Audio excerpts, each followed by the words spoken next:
Hello there. My name is Dr. Salim Javed. I am an associate professor at the Department of Journalism and Mass Communication at Linga's Lalita Devi Institute of Management and Sciences.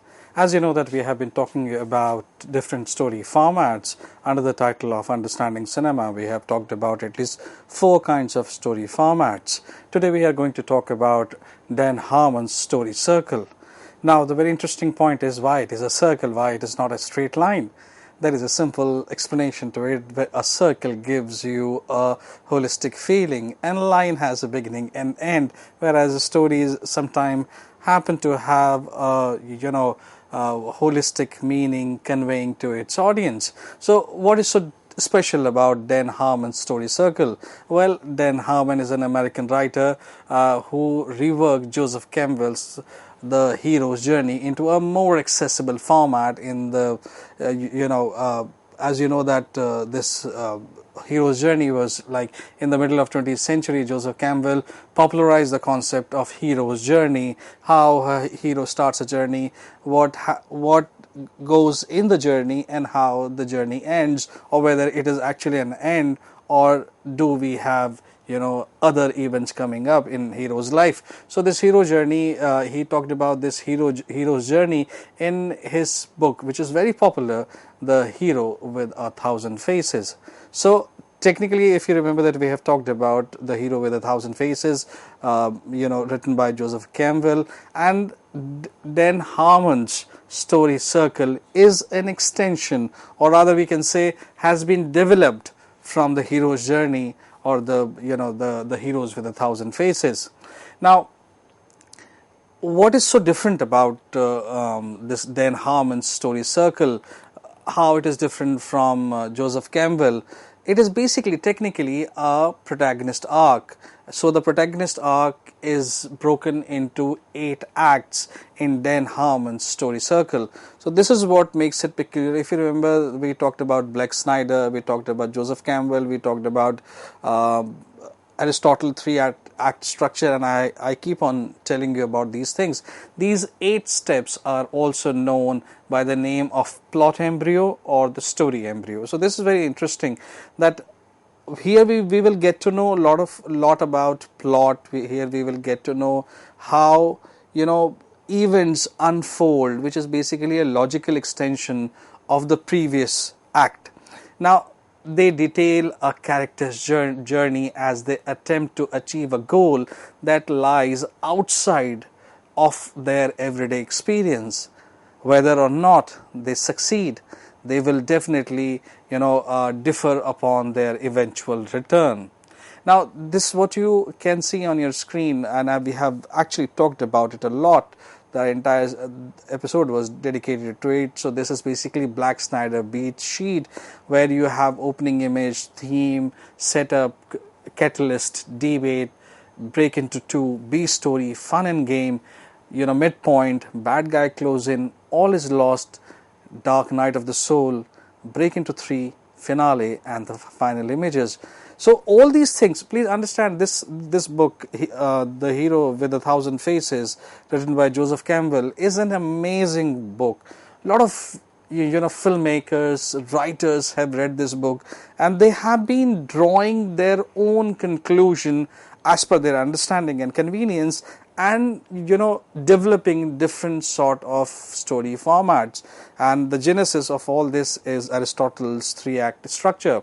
Then if you remember, as I was talking about, so this is Joseph Campbell's hero's journey, which is again divided into 3 parts, which is called, the first part is called the call for action, the second part is called the road to trials, and the third part is called refusal of return. These are 3 top headings, but the 3 categories are the departure, the initiation, and the return. So it all starts with, as I said about call for action, then the road of trials, then the refusal of return. So the call for action section starts with call for action, then you have refusal of call, then you have supernatural aid, crossing the threshold, belly of the whale, then you have the second section, which is basically the initiation, starts with the road of trials, then meeting of goddess, temptation, atonement with the Father, then apotheosis, then you have ultimate boon. The third part, which is basically the return, starts with the refusal of return, then you have magic flight, then you have rescue from without, crossing the return threshold, master of the two world, and the last is freedom to live. If you talk about Christopher Vogler, the 12 stages of hero's journey, so it is again like Aristotle divided into 3 acts, Act 1, Act 2 and Act 3. So Act 1 is called ordinary world, Act 2 is called special world, and Act 3 is called ordinary world again. Now Act 1 is divided into ordinary world, call to adventure, refusal of the call, then you have meeting the mentor. Act 2, which is the special world, basically where the protagonist enter into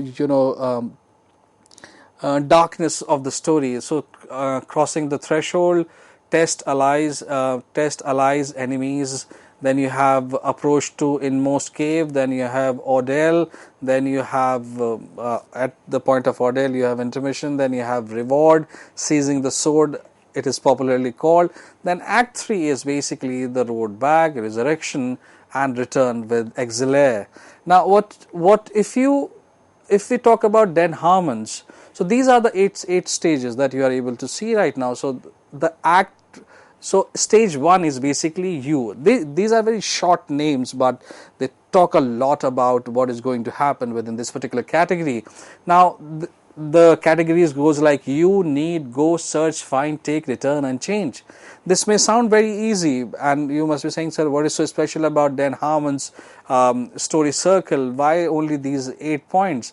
Now this is on stage 1, he talks about you, which is basically that whosoever is the protagonist, whatever the condition is, be that superhero or a normal human being, they are in a comfort zone. They are, good at doing things what they're supposed to do, or maybe in a normal life that this person who is living a mundane life has got some potential and something like this is going to happen to him. So whatever it is, like in Black Snyder, it is all about setup. So you is all about setup. So you are in a comfortable zone. Now the second part says need. Now when you say need, the protagonist, they desired something. Now this is something very interesting because they may desire by themselves, or maybe there is a inherent urge for that specific thing, but they are not aware of that. So this need to be either they know it or this is going to be reminded. Then the third stage is go, where you basically enter an unfamiliar situation. So this is basically where you have now you are about to enter the threshold, then you will be leaving the threshold. That is a different thing. But search is so the go is when the protagonist is entering an unfamiliar situation. I'll be giving you examples, not one example, I'll be giving you a lot of examples that how these things translate into film. If you have seen those films, then you will definitely be able to connect, oh yes, this is what exactly happened at that particular point of time in film. Then you have stage 4. In stage 4 is basically search. So whatever kind of search it is, whether it is external or internal, the protagonist will start adapting to the situation. Then the 5th stage is find, get what they desire. Now this is very interesting, and there is where a lot of discussion in this particular lecture will be happening, that what is their desire, how do you define desire, and if you are able to define desire, is it the end of the story? Now look, as it says, find, get what they desire. If they are able to get what they desire, what sort of a story world are you going to create? Are you able to put forward or illustrate or how would you entice your audience if you are giving your protagonist what he or she wants? How would you take your story forward? So this is very interesting point, that whatever he or she is looking for, they are able to get it, get what they desire.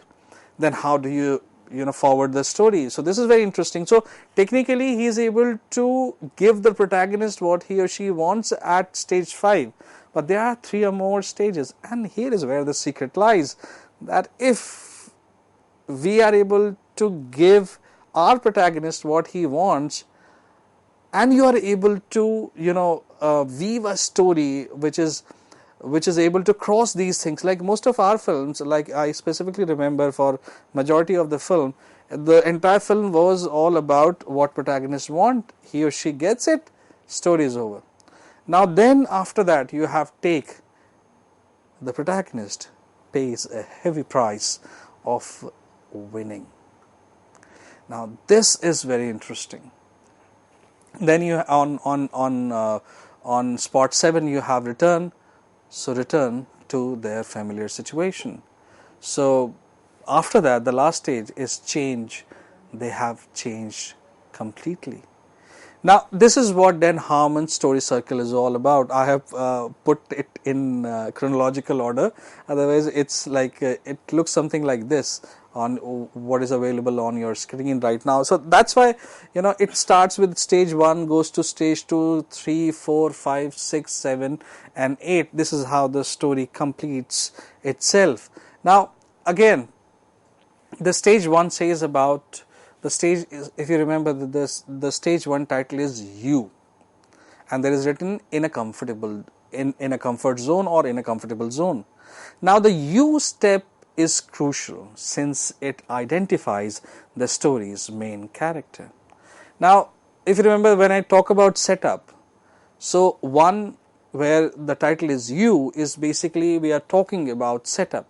So this is a crucial step because it is going to establish all the characters who are important in the story. It does not have to be one person all the time. It could be a group of friends or family. We get to know the protagonist or protagonists before the story properly begins.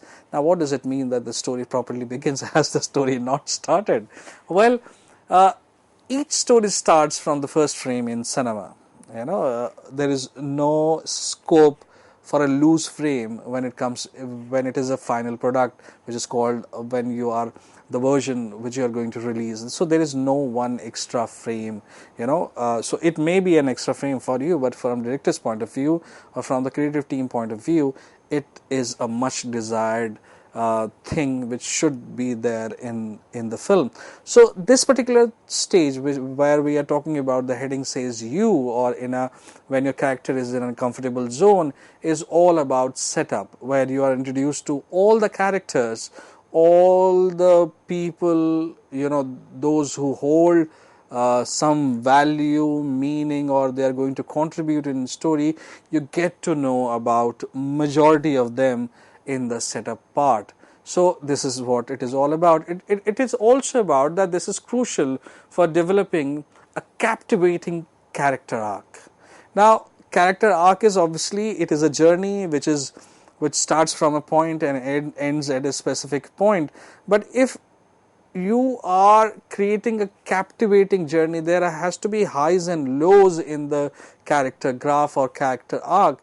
The change the protagonist undergoes during the journey is central to most stories.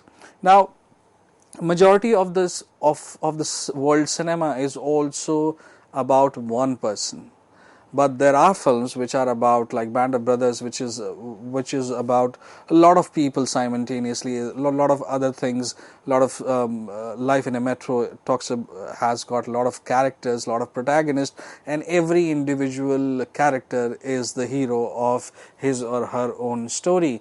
In this step, we establish a stable baseline against which to evaluate future progress. Now there is where you basically sets the tone, mood, geography, everything of the story. It is also important at this stage to learn about the character setting, as I said, about what culture he or she comes from, what is her social status that they have, how how the dialogues are going to be influenced by the social status of the character. So this is really important. Like suppose if your character works in an office, so he or she, and then again in office, what is the hierarchy, where he is placed in the hierarchy, all these things will define the kind of dialogues you are going to write for your character. So social status of the character, culture of this of the character, what setting he or she is in matters a lot. Now this is, I have picked up few examples, like these are three very popular films which many, not all, but many of us have seen. One is called the Toy Story. I'm sure that majority of the kids have and now they are adult, because at this point of time when this film was released, and by the time they have reached in college, so this is a perfect example. Then you have Inception, and then you have classic Star Wars or New Hope. Now how you sort of a thing, how the you thing, how the setup thing is established in these three films in the beginning of the film. Now the Toy Story, if you have seen this film, we are introduced to a toy called Woody, who finds great satisfaction serving as Andy's favorite toy. Now there is a toy who's called Woody. Obviously, if he is a toy, he belongs to someone. So the guy he belongs to, his name is Andy, and Woody is basically the favorite toy of Andy. Now this is what is you. So it is all about Woody. So Woody is established in this way that he is a toy and he is Andy's favorite toy. It's an animation film. Then you have Inception. We are introduced to Cobb, contractor who steals information from the mind of others. Now, as soon as the film starts, you need to establish the social status or the culture or the setting of the film, actually the setup, the entire setup of the film. So Inception is all about a character called Cobb, who is basically a contractor, and he steals information from people's mind. Now this is very interesting. If you have not seen this film, I would request you to see this film. Now when you talk about Star Wars, basically, so we meet a guy called Luke, stuck working on his uncle's farm, yawning to explore the outside world. Now there's nothing special about it. All the character, if you tell someone that your character works, in an uncle's farm, and he has a desire to go out and start exploring the world, so there's nothing so great about this line. But the way you do your setting, when your production design comes in, when your art direction comes in, where your actors comes in, where the camera and light comes in, where the vision comes in, when you see it on frame happening, that who is Luke, what sort of a farm this uncle has, and what sort of a world that he is existing in, that's what makes cinema. Otherwise, this purely, all these lines, if I tell someone that there is a character called Cobb, and he's a contractor, very fine. Contractor can be of any sort, he can be contractor of anything. But when I tell him that he's the one who steals information from someone's mind, you will call me crazy. So there is where, when I say setup, these lines do not have any meaning if I utter these words in front of someone. But when you see this happening on screen, where all the departments are in sync, where a unimaginable reality is being portrayed on screen, there is where you can believe, there is where people believe there is a Cobb, there is a Woody, and there is a Luke. So setup becomes really, really important. That this setup is a very major problem in our cinema, that we are not able to convincingly establish the setup. So this may look, these words may not make any sense, but unless and until there is no authenticity or relatability with the setup, chances of people detaching from the film immediately as the film starts are really high. So never take this particular first stage, that it's not an important stage. It's extremely important for the audience. It's extremely important for the creative team to create a sense of believability. Doesn't matter if it is like Star Wars is absolutely an imaginary city somewhere on some other planet happening. Inception is in this planet, but the theme makes it absolutely surreal. Then the toy, we have in our childhood we had toys, but they were not moving like men. Today, yes. Now let's talk about the second stage, which is about need. They desired something. Now this is very interesting, which basically, if the setup was all about generating believability among your viewers or audience, then need is basically, it will talk about, the desired something. It will basically heighten the grandeur of your film, what sort of a film it's going to be, where you can take the imagination, where how people are going to believe it. Like suppose if I desire to imagine, it's a wonderful thing to imagine that I want Kohinoor. Okay, the moment I say Kohinoor, there are two countries involved, and Kohinoor belongs to a certain setup. Kohinoor has got a certain geography. Kohinoor has got a certain class status. So the moment I say Kohinoor, and so certainly lot of possibilities start percolating down, and those are the possibilities if you are able to connect positively, and if you are able to connect logically also with these possibilities, that sets the what sort of a film you are going to make. So this need makes basic. So if I may not be wrong if I say that it is basically the need technically which sets the budget of the film. Now this is something very, very interesting. So all the characters, all the protagonists that have been imagined, they want something. If not for themselves, maybe they want it for their society. If not for the society, they want it for the entire world. But there has to be something in the protagonist. There has to be a sort of a desire in the protagonist. It, like for a small story, small does not mean that the budget is low. For a small story, it can be a very personal need. For a very different sort of a story, it can be not personally my own need, but it can be for something else. So this need is very, very important. So once the protagonist and their environment have been established, we may move on to learn what they need.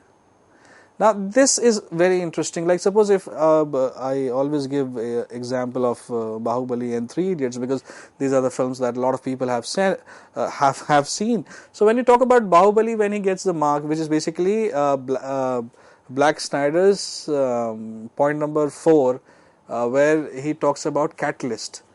This particular thing establishes the need. When he sees the mask, so all his, since the time he has grown up, all the time he wants to go up, but when he gets this mark, it acts as a catalyst, and he says that now I really have to cross the mountains to go and see what is on the other side. So this is basically the need. We move on to learn what they need. So understanding need of the protagonist is really, really important. Our protagonist experience an event that raises an interesting topic or challenge, the narrative begins to take from the narrative starts taking form at this point of time.